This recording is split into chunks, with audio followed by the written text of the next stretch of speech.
नमस्कार दोस्तों, आपका स्वागत है अपनी YouTube चैनल PFP में। आज हम विप्रो के बारे में चर्चा करने वाले हैं। कल कंपनी के रिजल्ट्स आए और आज स्टॉक हमें 6% क्रैश होता हुआ नजर आया।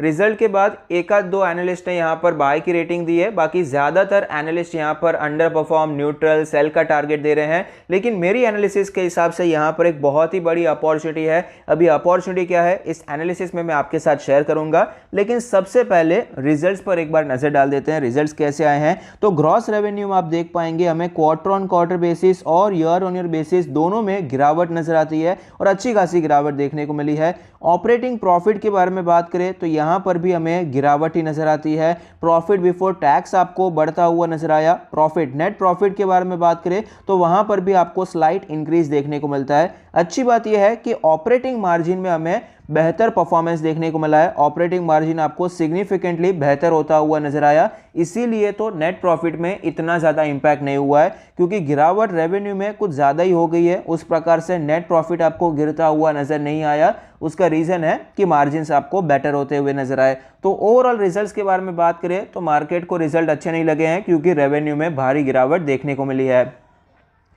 कंपनी को फंडामेंटली स्टडी करते हैं। प्रोडक्ट वाइज रेवेन्यू ब्रेकअप के बारे में बात करें, मॉडर्न एप्लीकेशन सर्विसेज से 44.6% का रेवेन्यू कंट्रीब्यूशन है। इंडस्ट्रियल एंड इंजीनियरिंग सर्विसेज से 7.9%, डिजिटल ऑपरेशंस प्लेटफॉर्म से 14.9%, क्लाउड एंड इंफ्रास्ट्रक्चर सर्विसेज से 25.7%, डेटा एनालिटिक्स AI से 6.9% का कंट्रीब्यूशन है। वर्टिकल्स के बारे में बात करें, वर्टिकल्स में आप देख पाएंगे 30.7% का कंट्रीब्यूशन BFSI सेक्टर से आता है। कंज्यूमर बिजनेस यूनिट से 16.4%, कम्युनिकेशन से 5.2%, एनर्जी, नेचुरल रिसोर्सेज, यूटिलिटीज से 13.1%, हेल्थ बिजनेस यूनिट से 13.5%, मैन्युफैक्चरिंग 8.1%, टेक्नोलॉजी 13%। तो आप देख पाएंगे इनका जो प्रोडक्ट वाइज रेवेन्यू ब्रेकअप है और जो बिजनेस वर्टिकल्स है काफ़ी ज़्यादा वेल डाइवर्सिफाइड नजर आता है। ऐसा नहीं है कि एक ही वर्टिकल में या फिर एक ही प्रोडक्ट में आपको ज़्यादा रेवेन्यू दिखाई पड़ता है, वेल डाइवर्सिफाइड यहाँ पर नजर आता है।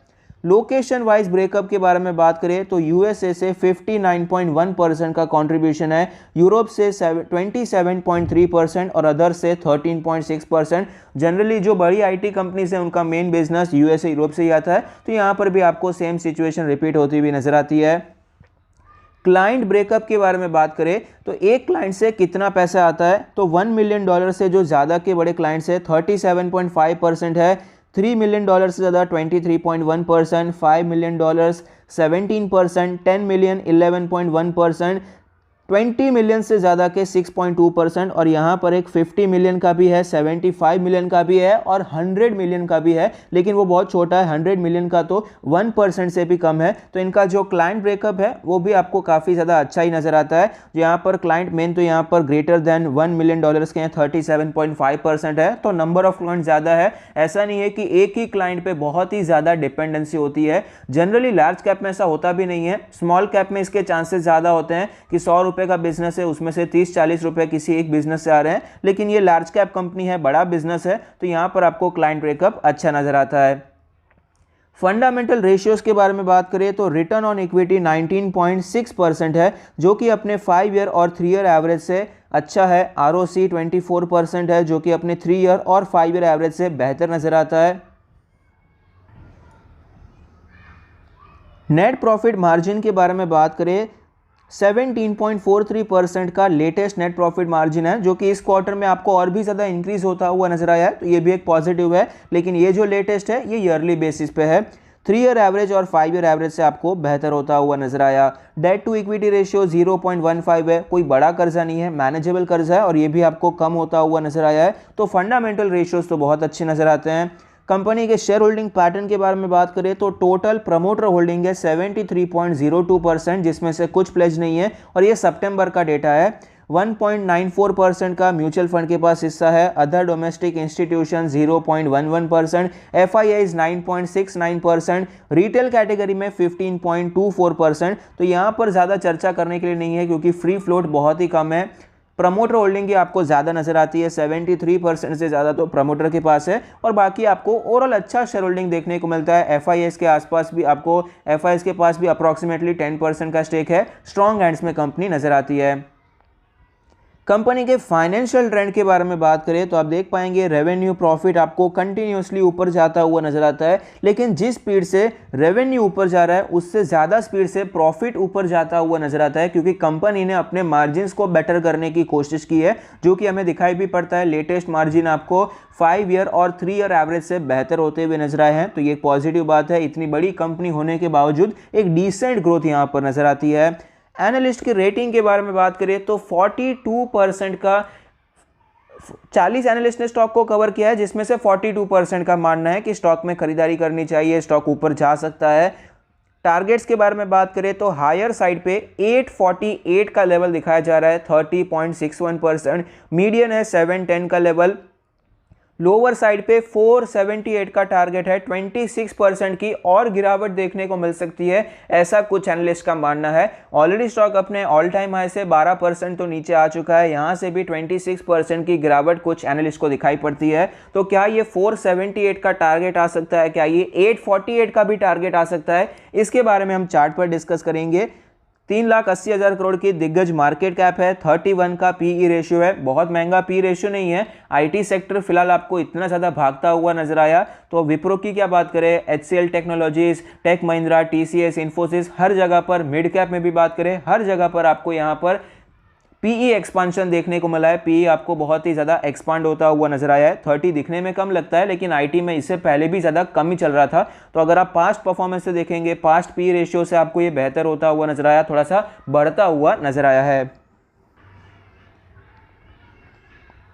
स्टॉक के चार्ट पर हमें क्लियरली पता चलता है कि दिसंबर महीने में स्टॉक ने अच्छा परफॉर्म किया, 625 के लेवल से 725 तक गया, उसके बाद थोड़ी गिरावट देखने को मिली, स्टॉक 725 से 700 तक आ चुका था। रिजल्ट्स आए, मार्केट को रिजल्ट अच्छे नहीं लगे, डायरेक्ट गैप डाउन ओपन हुआ, कुछ ज़्यादा तेज़ी भी नहीं आई थी और भी ज़्यादा गिरावट आपको देखने को मिली और 650 के आसपास फिलहाल ये स्टॉक ट्रेड करने की कोशिश कर रहा है, जहाँ से पहले हमें ब्रेकआउट भी देखने को मिला है। यहाँ से शॉर्ट टर्म का एक ब्रेकआउट देखने को मिला था, उसके बाद ही स्टॉक ऊपर गया था, वापस उसी लेवल पर स्टॉक हमें आता हुआ नजर आता है। 100 डेज के मूविंग एवरेज पर फिलहाल ये ट्रेड कर रहा है। डेली आरएसआई 35.41 है, जो गिरावट की तीव्रता रही है बहुत ज़्यादा रही है।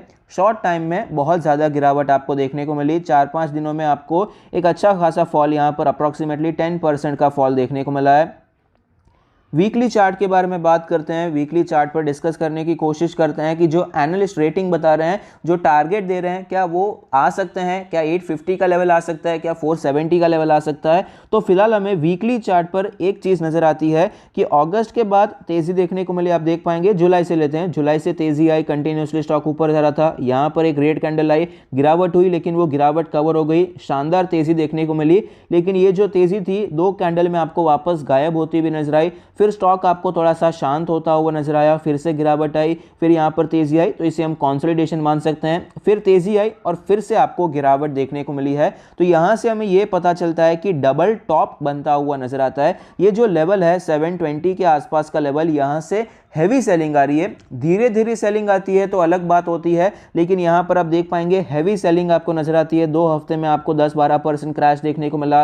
यहाँ पर भी सिमिलर चीज आपको रिपीट होती हुई नजर आती है। पहले भी स्टॉक में गिरावट तो ही है, लेकिन गिरावट आपको धीरे धीरे होती हुई नजर आती है। धीरे धीरे स्टॉक नीचे आने की कोशिश करता है और फिर से ऊपर जाता है, लेकिन फिलहाल सिचुएशन थोड़ी सी अलग है। मेरा पर्सनली मानना है कि ऊपर के साइड पे शॉर्ट टर्म के लिए, मिड टर्म के लिए टॉप बन चुका है। ये जो लेवल है 750 725 के आसपास का लेवल, ये आपको टॉप की तरह काम करता हुआ नजर आएगा। लॉन्ग टर्म में ऑफकोर्स कंपनी का परफॉर्मेंस के हिसाब से स्टॉक ऊपर जा सकता है और मेरे हिसाब से जाएगा, लेकिन मिड टर्म के लिए एटलीस्ट 3 मंथ्स के लिए, 3 to 6 मंथ्स के लिए ये अभी टॉप बन चुका है। इससे ऊपर स्टॉक जाएगा उसके चांसेस मुझे पर्सनली थोड़े से कम नजर आते हैं। तो 850 का जो टारगेट दिया है वो मुझे थोड़ा सा यहाँ पर ज़्यादा नज़र आता है। तो क्या स्टॉक में और ज़्यादा गिरावट हो सकती है? तो क्या ये 470 तक आ सकता है? तो नीचे के साइड पे मल्टीपल सपोर्ट्स हैं, वो भी हमें देखने चाहिए। जो सबसे पहला सपोर्ट है 600 का लेवल आपको दिखाई पड़ेगा। 600 का लेवल सपोर्ट क्यों है? यहाँ पर रेजिस्टेंस लेने के बाद, ब्रेकआउट देने के बाद स्टॉक में तेजी आई। जब गिरावट हुई थी same level as a support देखने को मिला और वापस तेजी आई। तो 600 का लेवल इस हिसाब से एक सपोर्ट है। 50 वीक्स का जो मूविंग एवरेज है फिलहाल 576 का लेवल है, लेकिन जब तक स्टॉक 600 के आसपास आएगा तब तक ये लेवल भी आपको ऊपर, ये मूविंग एवरेज भी आपको ऊपर आता हुआ नजर आएगा। एक और चीज़ ये है कि इसका जो 200 डेज का मूविंग एवरेज है वो 595 का लेवल है, तो 600 के बहुत नज़दीक है। वीकली चार्ट पर इसका जो वीकली RSI है वो 52.56 का वीकली RSI है। फ्रॉथ बिल्कुल नहीं है, सपोर्ट के नज़दीक आता हुआ नजर आता है। तो जब तक ये टाइम लगेगा नीचे आने में, प्राइस करेक्शन होगा, टाइम करेक्शन होगा, तब तक ये भी आपको तकरीबन 45 के आसपास आता हुआ नजर आएगा, तो वो भी एक अच्छे सपोर्ट की तरह काम कर सकता है। फंडामेंटल्स के बारे में बात करें तो ओवरऑल व्यू के बारे में बात करें, कोरोना वायरस आपको फिर से बढ़ता हुआ नजर आया, तो ऐसे में IT स्टॉक्स में बहुत ज़्यादा गिरावट हो जाएगी, उसके चांसेस वैसे ही कम हो जाते हैं। तो यहाँ पर मेरे हिसाब से एक बहुत अच्छी अपॉर्चुनिटी है। शॉर्ट टाइम के लिए ऊपर टॉप बन गया है, लेकिन नीचे के लेवल पे सपोर्ट्स भी मल्टीपल दिखाई पड़ते हैं, तो यहाँ पर आप बहुत अच्छी ट्रेडिंग अपॉर्चुनिटी को देख सकते हैं। इस रेंज में मार्केट हमें ट्रेड करता हुआ नजर आ सकता है। विप्रो तकरीबन 3 से 6 महीने के लिए इस रेंज में रह सकता है। एटलीस्ट आपको एक स्विंग तो यहाँ पर मिल ही जाएगा। सपोज ये 600 पे आता है, यहाँ पर आपने खरीद लिया 600 620 पे खरीद लिया, कोई बात नहीं है, 620 पे चलेगा, और स्टॉप लॉस आप ले सकते हैं तकरीबन 580 के आसपास, 590 के आसपास। यहाँ पर आपको एक स्विंग मिलेगा 720 के आसपास, आप बेच सकते हैं। जब तक ये चलता रहता है आप कर सकते हैं। TCS में 2019 में एक्चुअली 2019 में पूरा एक साल ऐसे ही निकल गया था, तो चांसेस रहते हैं कि ऐसा निकल सकता है। एटलीस्ट आपको एक स्विंग अपॉर्चुनिटी यहां पर बड़ी मिल सकती है, एक पोजिशनल ट्रेड आपको मिल सकता है। एक अच्छी अपॉर्चुनिटी मुझे यहां पर नजर आती है। इस रेंज में मार्केट आपको ट्रेड करता हुआ नजर आ सकता है। तो एनालिस्ट के जो रेटिंग है कि 480 ये सब 470, इससे डर कर फिलहाल माल बेचकर या फिर खरीदारी ना करके थोड़ा सा रिस्क लेके 600 के आसपास, 600 620 के जोन में खरीदारी करके आप छोटा सा स्टॉप लॉस लगा सकते हैं। 590 का आप SL लगा सकते हैं। और टारगेट के बारे में बात करें तो तकरीबन 720 प्लस के आप टारगेट ले सकते हैं। तो ये एक अच्छी अपॉर्चुनिटी है आपको एक पोजिशनल ट्रेड के लिए। एक फंडामेंटली स्ट्रॉन्ग स्टॉक में एक अच्छी अपॉर्चुनिटी है। स्मॉल स्टॉप लॉस के साथ आपको एक अच्छा रिस्क रिवॉर्ड रेशियो भी मिल रहा है। एक मेंटल पीस भी होता है कि ऐसी कोई छोटी मोटी कंपनी में नहीं लगाए हैं, निफ्टी 50 के ऑलमोस्ट 4 लाख करोड़ की मार्केट कैप वाली कंपनी में लगाए हैं। तो ये अपॉर्चुनिटी मुझे काफ़ी अच्छी नजर आई है, जो कि मैंने आपके साथ शेयर करने की कोशिश की है। तो यहाँ पर एनालिस्ट ने जो 500 के नीचे के टारगेट दिए हैं, उससे ज़्यादा डरने की ज़रूरत मुझे पर्सनली नज़र नहीं आती। आपका क्या व्यू है मुझे कमेंट बॉक्स में ज़रूर बताइए। कंपनी को फंडामेंटली और टेक्निकली एनालाइज करने के बाद कुछ पॉजिटिव्स के बारे में बात करें तो सबसे पहला कि फंडामेंटल्स अच्छे हैं। हमने रेशियोज देखे, हमने इनका जो क्लाइंट ब्रेकअप है वो देखा, वर्टिकल्स देखा, business verticals, business product wise revenue breakup, सब कुछ अच्छा नजर आता है। टेक्निकल्स भी आपको अच्छे नजर आते हैं लॉन्ग टर्म के हिसाब से। ऑफकोर्स वीकली चार्ट पे हमने देखा तो टेक्निकल्स आपको स्ट्रॉन्ग नजर आते हैं, सारे मूविंग एवरेजेस ऊपर जा रहे हैं। अब तक कोई मेजर सपोर्ट भी नहीं तोड़ा है। मेजर सपोर्ट इसका पहला 600 का लेवल है। तो टेक्निकल्स ओवरऑल लॉन्गर पीरियड में अच्छे नजर आते हैं।